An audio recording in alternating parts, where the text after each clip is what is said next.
Hello guys, आपका हमारे YouTube channel पर स्वागत है। तो आज का हमारा टॉपिक है प्राचीन साहित्य एवं साहित्यकार। ठीक है दोस्तों, जो हमारा ये जो टॉपिक है प्राचीन साहित्य एवं साहित्यकार, इससे संबंधित जितने भी हमारे इम्पोर्टेंट क्वेश्चंस होंगे उनको हम सॉल्व करेंगे और उनका अध्ययन करेंगे। और जो भी हमारे प्रीवियस ईयर में पेपर्स क्वेश्चंस आए हैं उनका हम अध्ययन करेंगे। ठीक है गाइस, तो चलिए हम स्टार्ट करते हैं। हमारा पहला क्वेश्चन है, पहला है इतिहास के पिता की पदवी सही अर्थों में निम्न में से किसी से संबंधित है। यानी कि हम इनडायरेक्टली ये पूछ रहा है कि इतिहास के पिता को, यानी कि इतिहास के जो पिता हैं उनका नाम क्या है, या इतिहास के पिता किसे कहते हैं, या इतिहास के जनक किसे कहते हैं। तो वो कहते हैं गाइस हेरोडोटस को। किसको? हेरोडोटस को। ठीक है गाइस, हमारा नेक्स्ट क्वेश्चन, यूनानी लेखक हेरोडोटस 5वीं शताब्दी ईस्वी पूर्व को इतिहास का पिता कहा जाता है। जो यूनानी लेखक हैं हेरोडोटस, इन्हें इतिहास का पिता कहा जाता है। हिस्टोरिका उनकी प्रसिद्ध पुस्तक है। तो इन्होंने जो हेरोडोटस है उन्होंने कौन सी पुस्तक लिखी है? तो उन्होंने लिखी है हिस्टोरिका, जिसमें 5वीं सदी ईसा पूर्व के भारत फारस संबंधों का विवरण है। क्या है? 5वीं शताब्दी पूर्व के क्या कहते हैं, भारत और फारस संबंधों का विवरण है। ठीक है गाइस, नेक्स्ट है सूची 1 को सूची 2 से सुमेलित कीजिए और नीचे दिए गए कूट से सही उत्तर को चुनिए। तो हमें इन्हें आपस में मिलाना है। तो इसमें पहला है कि अष्टाध्यायी किसने लिखी है? तो अष्टाध्यायी के लेखक हैं पाणिनि। कौन है?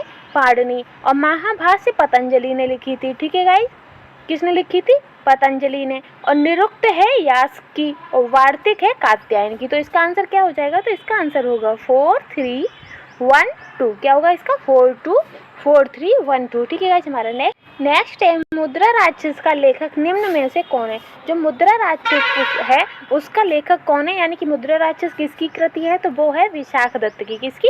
विशाख दत्त की। ठीक है गाइस, नेक्स्ट, निम्नलिखित साहित्य की शास्त्रीय पुस्तकों में से कौन गुप्त काल में लिखी गई है? तो इनमें से वह कौन सी साहित्यिक कृति है जो गुप्त काल में लिखी गई है गाइस? तो वो लिखी गई है अमरकोश, कामसूत्र, मेघदूत, मुद्रा राक्षस। ये जो चारों हैं, ये चारों ही हमारे क्या कहते हैं, गुप्त काल में लिखी गई थी। ठीक है गाइस, नेक्स्ट है 10 कुमार चरितम के रचनाकार थे। जो 10 कुमार चरितम किसकी कृति है? तो वो है गाइस दंडिन की। किसकी है? दंडित की। तो 10 कुमार चरितम के लेखक दंडिन है। ठीक है गाइस, सूरदास की हैं सूरसागर, सुरसारावली, साहित्य लहरी, ये सारी रचनाएं सूरदास की हैं। और जो दंडित है उनकी है 10 कुमार चरितम। तुलसीदास की रचनाएं थी रामचरितमानस, विनय पत्रिका और कवितावली। और कालिदास की थी अभिज्ञान शाकुंतलम, कुमार संभव, ऋतु संहार, मालविकाग्निमित्रम, विक्रोवर्षीय, मेघदूत। ये सब किसकी हैं? ये कालिदास की हैं। ठीक है। और भवभूति की है उत्तर रामचरितम, कुमारदास की है जानकी हरणम। ठीक है, इसका स्क्रीनशॉट लेके रख लीजिएगा। नेक्स्ट है 10 कुमार चरित किसने लिखा था? जो 10 कुमार चरितम पुस्तक है वे उसके रचनाकार कौन है? तो उसके रचनाकार हैं दंडी। कौन है? दंडी। ठीक है। कुमार संभव महाकाव्य किस कवि ने लिखा है? जो कुमार संभव महाकाव्य है वो किसने लिखा है? तो वो लिखा है गाइस कालिदास ने। किसने लिखा है? कालिदास ने। ठीक है गाइस, नेक्स्ट, निम्नलिखित में से कौन सा नाटक कालिदास ने नहीं लिखा है? इनमें से ऐसा कौन सा है जो कालिदास ने नहीं लिखा है? मालविकाग्निमित्रम कालिदास की कृति, अभिज्ञान शाकुंतलम भी कालिदास की, कुमार संभव भी कालिदास की, लेकिन जो जानकी हरण है वो कालिदास की नहीं है। किसकी नहीं है? कालिदास की। ठीक है गाइस, तो इसका आंसर क्या हो जाएगा? इसका आंसर हो जाएगा डी। ठीक, नेक्स्ट है, निम्नलिखित में से कौन सी पुस्तक कालिदास द्वारा नहीं लिखी गई है? तो मेघदूत भी कालिदास की रचना है, कुमार संभव भी कालिदास की रचना है, ऋतु संहार भी कालिदास की रचना है, लेकिन जो उत्तर रामचरितम है ये कालिदास की रचना नहीं है। तो इसका आंसर हो जाएगा सी। ठीक है गाइस, उत्तरी भारतीय शास्त्रीय संगीत का बाइबल ग्रंथ संबंधित है। जो उत्तरी भारतीय शास्त्रीय संगीत है उसका बाइबल ग्रंथ कौन सा है? तो उसका बाइबल ग्रंथ है गाइस नाट्यशास्त्र। क्या है? नाट्यशास्त्र। ठीक है गाइस, नेक्स्ट है इन्हें आपस में सुमेलित करना, यानी कि कौन सी रचना किसने लिखी है? तो पाणिनि की क्या है? तो पाणिनि की है अष्टाध्यायी, यानी कि पहले का तीसरा। वात्स्यायन की है कामसूत्र, चाणक्य का है अर्थशास्त्र और कल्लड़ की है राजतरंगिणी। तो इसका आंसर क्या हो जाएगा? तो इसका आंसर गाइस हो जाएगा ए। क्या हो जाएगा इसका? ए। ठीक है गाइस, नेक्स्ट है कल्लड़ की पुस्तक का नाम क्या है? जो कल्लड़ थे उन्होंने किस पुस्तक की रचना की थी? तो उन्होंने की थी राजतरंगिणी की रचना की थी। किसकी? राजतरंगिणी की। ठीक है गाइस, नेक्स्ट है कल्लड़ द्वारा रचित राज तरंगिणी निम्नलिखित में से किससे संबंधित है? जो राज तरंगिणी है वो किससे संबंधित है? तो जो राज तरंगिणी थी वो गाइस कश्मीर के इतिहास से संबंधित है। किसके? कश्मीर के इतिहास से। ठीक है गाइस, नेक्स्ट क्वेश्चन। नेक्स्ट है अष्टाध्यायी किसके द्वारा लिखी गई थी? जो अष्टाध्यायी है वो किसने लिखी थी? तो वो लिखी थी गाइस पाणिनि ने। किसने लिखी थी? पाणिनि ने। ठीक। कल्लड़ की राज तरंगिणी की तरह एक इतिहास की पुस्तक गोडबाहु लिखी थी। जो गोडबाहु है वो कल्लड़ की तरह राज तरंगिणी की तरह ही लिखी गई थी, एक पुस्तक है। ठीक है गाइस, तो वो कहाँ की लिखी गई थी, यानी कि उसमें किस जगह का है? तो वो है बागपति द्वारा लिखी गई थी। किसके द्वारा लिखी गई थी? बागपति द्वारा। सूची 1 को सूची 2 से सुमेलित कीजिए तथा नीचे दिए गए कूट से सही उत्तर की जांच कीजिए। इस साइड लेखक है और इस साइड रचना है, तो कौन से लेखक की कौन सी रचना है हमें ये बताना है। ठीक है गाइस, तो पहला है भारवी। तो भारवी की रचना कौन सी है? कालिदास की। कौन सी है? तो कालिदास की। तो भारवी की कौन सी है? तो भारवी की है किरातार्जुनीयम। कौन सी है? किरातार्जुनीयम।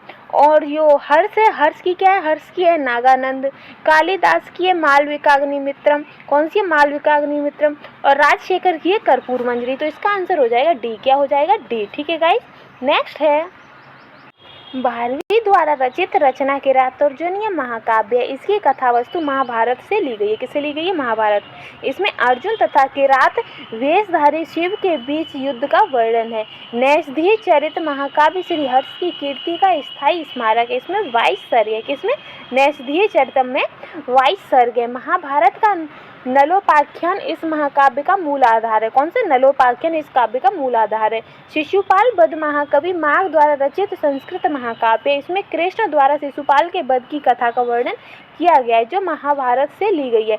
किरातार्जुनीयम, शिशुपाल वधम और नैषधीय चरितम ये बृहत्त्रयी कहलाते हैं। क्या कहलाते हैं? बृहत्त्रयी। अगर क्वेश्चन आ जाता है कि बृहत्त्रयी किसे कहते हैं, तो बृहत्त्रयी कहते हैं किरातार्जुनीयम, शिशुपाल वधम और नैषधीय चरितम के तीनों को मिलाकर इसे क्या कहते हैं? बृहत्त्रयी। ठीक है गाइस, हमारा नेक्स्ट है सूची 1 को सूची 2 से सुमेलित कीजिए तथा नीचे दिए गए कूट का प्रयोग करते हुए सही उत्तर का चयन कीजिए। ठीक है गाइस, तो हमें ये दिए गए हैं, ये दिया गया है कि ये किससे संबंधित है। तो जो विशाखा दत्त थे, तो विशाख दत्त थे नाटककार। क्या थे? नाटक से संबंधित थे। और जो बारह मिहिर थे, जो 12 मिहिर थे वो खगोल विज्ञान से संबंधित थे। चरक हमारे चिकित्सा से संबंधित थे। और ब्रह्मगुप्त क्या कहते हैं? जो गणित से संबंधित थे। तो इसका आंसर हो जाएगा सी। क्या होगा इसका आंसर? सी। ठीक है गाइस, सी। नेक्स्ट है चरक संहिता नामक पुस्तक किस विषय से संबंधित है? जो चरक संहिता पुस्तक है वो किससे संबंधित है? तो चरक संहिता गाइस चिकित्सा से संबंधित है। किससे? चिकित्सा से। ठीक है गाइस, नेक्स्ट है 12 मिहिर की पंच सिद्धांतिका आधारित है। जो 12 मिहिर की पंच सिद्धांतिका है वो किस पे आधारित है? तो वो आधारित है गाइस यूनानी ज्योतिर्विद्या पर। किस पर आधारित है? यूनानी ज्योतिर्विद्या पर। ठीक है गाइस, हमारा नेक्स्ट क्वेश्चन है। नेक्स्ट है निम्नलिखित में से कौन सही सुमेलित नहीं है? तो इनमें से ऐसा कौन सा ऑप्शन है जो सही सुमेलित नहीं है? तो वो कौन सा? कालिदास किसकी रचना है? कालिदास की रचना रघुवंशम सही है। भास का है स्वप्न वासदत्तम, तो ये भी सही है। सुबंधु का कादम्बरी नहीं, ये गलत है। हर्ष का रत्नावली ये सही है। तो इसका आंसर हो जाएगा सी। क्या होगा इसका आंसर? सी, क्योंकि ये ही सुमेलित नहीं है। ठीक है, नेक्स्ट है मलिंद पन्नो क्या है? जो मलिंद पन्नो है वो क्या है? तो मलिंद पन्नो एक है पाली ग्रंथ। क्या है? मलिंद पन्नो एक पाली ग्रंथ है। ठीक है गाइस, नेक्स्ट है बौद्ध ग्रंथ मलिंद पन्नो किस हिंद यवन शासक पर प्रकाश डालता है? जो मलिंद पन्नो है वो किस हिंद यवन शासक पर प्रकाश डालता है? तो वो डालता है मिनांडर पर। किस पर? मिनांडर पर। ठीक है गाइस, हमारा नेक्स्ट क्वेश्चन मलिंद पन्नो राजा मलिंद तथा एक बौद्ध भिक्षु के मध्य संवाद रूप में हुआ। भिक्षु कौन थे? यानी कि जो राजा मलिंद थे वो किस बौद्ध भिक्षु के साथ संवाद कर रहे थे? तो उस भिक्षु का नाम क्या था? तो उसका नाम था नागसेन। क्या था? नागसेन। ठीक है गाइस, कौन थे वो विद्वान? तो वो थे नागसेन। ठीक है गाइस, हमारा नेक्स्ट सूची 1 को सूची 2 से सुमेलित कीजिए तथा सूचियों के नीचे दिए गए कूट से सही उत्तर की जांच कीजिए। तो पहले ये हैं दरबारी कवि और ये राजा। तो कौन से दरबारी कवि किस राजा से संबंधित थे? तो पहला है अमीर खुसरो। तो अमीर खुसरो किससे संबंधित थे? तो वो थे अलाउद्दीन खुजली से। किससे? अलाउद्दीन खिजली से। ठीक है, और कालिदास चंद्रगुप्त द्वितीय से, हरिशेर समुद्रगुप्तम से और वाणभट्ट हर्षवर्धन से। तो इसका आंसर क्या हो जाएगा? इसका आंसर हो जाएगा 2। ठीक है गाइस, आगे नेक्स्ट है राज तरंगिणी के लेखक कल्लड़ के समय का शासक था। यानी कि जब राज तरंगिणी के लेखक जो कल्लड़ हैं उनके समय शासक था। किसका शासक था? तो उनके समय शासक था जयदेव का। किसका? जय सिंह का। किसका शासक था? जय सिंह का। ठीक है गाइस, कल्लड़ कृत राज तरंगिणी में कुल कितने तरंग थे? जो राज तरंगिणी कल्लड़ द्वारा लिखी गई उसमें कुल कितने तरंग थे? तो उसमें थे गाइस 8 तरंग। कितने तरंग थे? 8। ठीक। कल्लड़ की राज तरंगिणी को किसने आगे बढ़ाई? जो कल्लड़ की राज तरंगिणी है उसे किसने आगे बढ़ाया था? तो उसे बढ़ाया था गाइस जॉन राज एवं श्रीवर ने। किसने बढ़ाया था? जॉन राज एवं श्रीवर ने। ठीक है गाइस। नेक्स्ट फिर है सौंदरानंद किसकी रचना है? जो सौंदरानंद है वो किसकी रचना है? तो वो रचना है गाइज किसकी है? अश्वघोष की। किसकी? अश्वघोष की रचना है सौंदरानंद। ठीक है गाइज। नेक्स्ट नागानंद रत्नावली एवं प्रियदर्शिका के लेखक थे। जो नागानंद है, रत्नावली है, प्रियदर्शिका है, इसके रचनाकार कौन थे गाइस? तो इसके रचनाकार थे हर्षवर्धन। कौन थे? हर्षवर्धन। ठीक। हर्ष ने निम्नलिखित में से किन रचनाओं का लेखन किया था? जो हर्ष हैं उन्होंने किन किन रचनाओं का लेखन किया था? प्रियदर्शिका के लेखक, ये सही है, हर्ष ने किया था। नागानंद, ये भी हर्ष ने लिखी थी। हर्षचरित नहीं, ये बाणभट्ट ने लिखी थी। रत्नावली, ये भी हर्ष ने लिखी है। तो इसका आंसर क्या हो जाएगा? 1 2 4। क्या होगा इसका आंसर? 1 2 4। ठीक है गाइस। हमारा नेक्स्ट क्वेश्चन नेक्स्ट है निम्नलिखित 4 ग्रंथों में से कौन सा विश्वकोशीय ग्रंथ है? तो इनमें से ऐसा कौन सा ग्रंथ है जो विश्वकोशीय? तो वो है बृहत संहिता। क्या है? बृहत संहिता को विश्वकोशीय ग्रंथ भी कहते हैं। ठीक है। प्राचीन भारत के इतिहास के संदर्भ में भवभूति, हस्तिमल्ल तथा क्षेमेश्वर क्यों प्रसिद्ध है? जो प्राचीन भारत है, जो उसके जो इतिहास के संदर्भ में जो भवभूति हैं, हस्तिमल्ल हैं और क्षेमेश्वर हैं, वो क्यों प्रसिद्ध थे गाइस? तो वो प्रसिद्ध थे नाटकार के रूप में। किसके रूप में प्रसिद्ध थे? नाटकार के रूप में। ठीक है गाइस। निम्नलिखित युग्मों में से कौन से सही सुमेलित नहीं है? तो इनमें से वो युग्म कौन सा है जो सही सुमेलित नहीं है?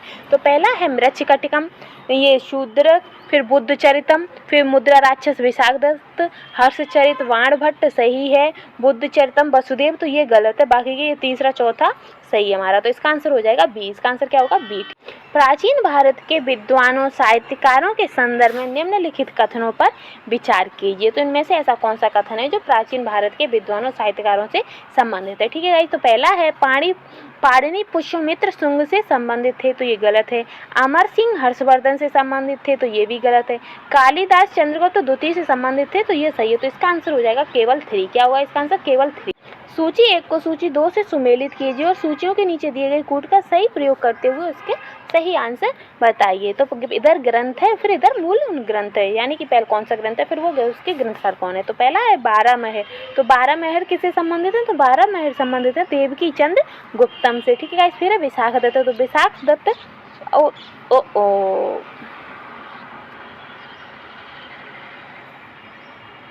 जो 12 महर है वो संबंधित है बृहत संहिता से। किससे? बृहत संहिता से। और विशाखदत्त संबंधित है देवकी चंद्र गुप्तम से। और जो शूद्रक है, तो शूद्रक किससे संबंधित है? तो वो है मृच्छकटिकम से। और विल्लर संबंधित है विक्रमादेव चरितम से। तो इसका आंसर हो जाएगा बी। इसका आंसर क्या होगा? बी। ठीक है गाइस। हमारा नेक्स्ट क्वेश्चन निम्नलिखित में से परमार राजवंश के इतिहास पर प्रकाश डालने वाला स्रोत है। जो परमार राजवंश है उस पर प्रकाश डालने वाला स्रोत क्या क्या है? तो वो पहला है पद्मगुप्त का नव साहस का चरित्र, या फिर मेरुतुंग की प्रबंध चिंतामणि, या उदयपुर प्रशस्ति। तो ये हैं उपयुक्त सभी। तो ये सभी क्या कहते हैं? परमार राजवंश के इतिहास पर प्रकाश डालते हैं ये सभी। ठीक है गाइस। नेक्स्ट निम्नलिखित युग्म में कौन एक सही सुमेलित नहीं है? तो इनमें से ऐसा कौन सा युग्म है जो सही सुमेलित नहीं है? तो पहला है कर्पूर मंजरी। तो ये किसकी? हर्ष की। तो यही हमारा गलत है। तो इसका आंसर हो जाएगा ए। क्या हो जाएगा? ए, क्योंकि जो कर्पूर मंजरी है वो राजशेखर ने लिखी थी। किसने? राजशेखर ने। दूसरा हमारा सही है मालविका अग्निमित्रम कालिदास से संबंधित है, मुद्रा राक्षस विशाखदत्त, शौरानंद ये अशोक से। ठीक है गाइस। तो इसका आंसर क्या है? इसका आंसर है 1। ठीक है गाइस। नेक्स्ट है शकुंतलम किसने लिखा था? जो शकुंतलम का रचना है और शकुंतलम के रचनाकार कौन थे? तो शकुंतलम के रचनाकार थे कालिदास। कौन थे? कालिदास। कालिदास की साहित्यिक कृति कौन सी नहीं है? इनमें से ऐसी कौन सी कृति है जो कालिदास की नहीं? तो जो मृच्छकटिकम है, इनका इसी में ही आंसर मिलेगा। जो मृच्छकटिकम है वो कालिदास की कृति नहीं है। ठीक है। कालिदास द्वारा रचित मालविका अग्निमित्रम नाटक का नायक था। जो कालिदास हैं उन्होंने जो मालविका अग्निमित्रम जो उन्होंने नाटक लिखा था उसके नायक कौन थे? तो उसके नायक थे गाइस अग्निमित्र। कौन थे? अग्निमित्र। ठीक है गाइस। हमारा नेक्स्ट क्वेश्चन है प्राचीन भारत की निम्नलिखित पुस्तकों में से किस एक में शुंग राजवंश के संस्थापक के पुत्र की प्रेम कहानी है? तो कौन सी वो पुस्तक है जिसमें शुंग के राजवंश के संस्थापक के पुत्र की कहानी है? तो वो थे मालविका अग्निमित्रम। कौन थे? मालविका का निमित्रम। ठीक है गाइस। नेक्स्ट है स्वप्नवास दत्ता के लेखक हैं। जो स्वप्नवास दत्ता थे उसके लेखक कौन थे? तो उसके लेखक थे गाइस भास। कौन थे? भास। ठीक है। गीत गोविंद काव्य के रचयिता हैं। जो गीत गोविंद है उसके रचनाकार कौन है? तो उसके रचनाकार हैं गाइस जयदेव। कौन है? जयदेव। नेक्स्ट है गीत गोविंद के गीतकार जयदेव किसकी सभा को अलंकृत करते थे? यानी कि जो गीत गोविंद के जो रचनाकार थे जयदेव, वो किसकी सभा को अलंकृत करते थे? तो वो लक्ष्मण सेन की। किसकी? लक्ष्मण सेन की सेना सभा को सुशोभित करते थे। ठीक है गाइस। नेक्स्ट, गीत गोविंद का रचयिता कौन है? यानी गीत गोविंद किसकी रचना है? तो वो है जयदेव की रचना। ठीक है। सूची 1 को सूची 2 से सुमेलित कीजिए तथा सूचियों के नीचे दिए गए कूट से सही उत्तर का चयन कीजिए। ठीक है, हमें सही उत्तर की चयन करना है। तो पहला है रचनाएं, उधर दिया है विषय। तो कौन सी रचना किस विषय पर है? ठीक है गाइस। जो अष्टांग संग्रह है वो किससे संबंधित है? तो अष्टांग संग्रह संबंधित है हमारा आयुर्विज्ञान से। किससे? आयुर्विज्ञान से। और 10 रूपकम है, ये नाटक है। लीलावती क्या थी? तो लीलावती हमारी हिंदी गणित था। ठीक है। महाभाष्य व्याकरण है। तो इसका आंसर हो जाएगा बी। कौन सा होगा इसका आंसर? बी। ठीक है गाइस। नेक्स्ट है तुम्हारा अधिकार कर्म पर है, फल की प्राप्ति पर नहीं। यह निम्न में से किस ग्रंथ में कहा गया? यानी कि यह किस में कहा गया है कि तुम्हारा जो अधिकार है वो सिर्फ और सिर्फ कर्म पर ही, फल की प्राप्ति पर तुम्हारा कोई अधिकार नहीं है। तो ये कहा गया था हमारा गीता में। किस में कहा गया था? गीता के उपदेश में। ठीक। जो यहाँ है वो अन्यत्र भी है और जो यहाँ नहीं है वह कहीं नहीं है। यह निम्न में से किस ग्रंथ में लिखा गया है? तो ये लिखा गया है महाभारत में। किसमें? महाभारत में। ठीक है। प्राचीन भारत का वह ग्रंथ जिसका 15 भारतीय एवं 40 विदेशी भाषाओं में अनुवाद किया गया है। यानी कि प्राचीन भारत का वह ग्रंथ कौन सा है जिसका भारत में 15 बार और 40 विदेशी भाषाओं में अनुवाद किया गया है? तो वो है पंचतंत्र। कौन सा है? पंचतंत्र। ठीक है। नेक्स्ट है पंचतंत्र मूल रूप में लिखी गई थी। जो पंचतंत्र की रचना है वो मूल रूप में किसने लिखी थी? तो वो लिखी थी विष्णु शर्मा द्वारा। किसके द्वारा लिखी गई थी? विष्णु शर्मा द्वारा। सूची 1 को सूची 2 से सुमेलित कीजिए तथा सही उत्तर का चयन कीजिए। ठीक है, हमें क्या करना है? सही। तो इधर लेखक है, इधर ग्रंथ है। तो कौन सी लेखक ने कौन सा ग्रंथ लिखा है? ठीक है गाइस। तो पहला है सर्ववर्मा। तो सर्ववर्मा के लेखक कौन है? तो ग्रंथ है उनका कातंत्र। क्या है? कातंत्र। और शूद्रक के राजतरंगिणी। क्या है? राजतरंगिणी। और विज्ञानेश्वर किसकी रचना है? तो विज्ञानेश्वर है, नहीं, शूद्रक की है मृच्छकटिकम और विज्ञानेश्वर की है मिताक्षर और कल्लड़ की है राजतरंगिणी। क्या है कल्लड़ की? राजतरंगिणी। ठीक है गाइस। सर्ववर्मा की काकतंत्र, शूद्रक की मृच्छकटिकम और विज्ञानेश्वर की है मिताक्षर, कल्लड़ की है राजतरंगिणी। ठीक है गाइस। तो इसका आंसर हो जाएगा बी। क्या होगा इसका आंसर? बी। ठीक है गाइस। नेक्स्ट है प्राचीन भारत के इतिहास के संदर्भ में निम्नलिखित कथनों में से कौन से कथन सही हैं? तो कौन सा कथन सही है? तो पहला कथन है मिताक्षर ऊंची जाति की सिविल विधि थी, दाएं भाग निम्न जाति की सिविल विधि थी। ये गलत है। मिताक्षर व्यवस्था में पुत्र अपने पिता के जीवन काल में ही संपत्ति पर अधिकार का दावा कर सकते थे, जबकि दाएं भाग में व्यवस्था में पिता की मृत्यु के उपरांत ही पुत्र की संपत्ति पर अधिकार का दावा कर सकता था। ये सही है। फिर है मिताक्षर व्यवस्था किसी परिवार के केवल पुरुष सदस्यों की संपत्ति संबंधी मामलों पर विचार करती थी, जबकि दाएं भाग व्यवस्था किसी परिवार के पुरुष और महिला सदस्यों दोनों की संपत्ति मामलों में विचार करती थी। तो ये गलत है। इसका आंसर हो जाएगा केवल 2। क्या होगा? केवल 2। ठीक है गाइस। निम्नलिखित में से कौन बीजगणित के क्षेत्र में अपने योगदान के लिए विशेष रूप से जाना जाता है? किसके क्षेत्र में? बीजगणित के। तो वो थे भास्कर। कौन थे? भास्कर। ठीक। गणित की पुस्तक लीलावती के लेखक थे। जो लीलावती के लेखक हैं वो कौन थे? भास्कर थे, भास्कराचार्य। और ये पूछ लेता लीलावती किस सब्जेक्ट से संबंधित है? तो वो गणित से संबंधित है। और इसकी रचना किसने की थी? तो रचना की थी भास्कराचार्य ने। ठीक। आर्यभट्ट थे। तो आर्यभट्ट कौन थे? तो आर्यभट्ट गणितज्ञ एवं खगोल शास्त्री थे। क्या थे? गणितज्ञ एवं खगोल शास्त्री थे। ठीक है। निम्नलिखित में से किस भारतीय गणितज्ञ ने दशमलव स्थानिक मान की खोज की थी? कौन सी मान की खोज की थी? दशमलव स्थानिक मान की। तो वो कौन थे? तो वो थे आर्यभट्ट। कौन थे? आर्यभट्ट। ठीक। मित्र विलास प्रहसन का लेखक कौन था? जो मित्र विलास प्रहसन है वो किसने लिखी थी? तो वो लिखी थी महेंद्र बर्मन ने। किसने लिखी थी गाइस?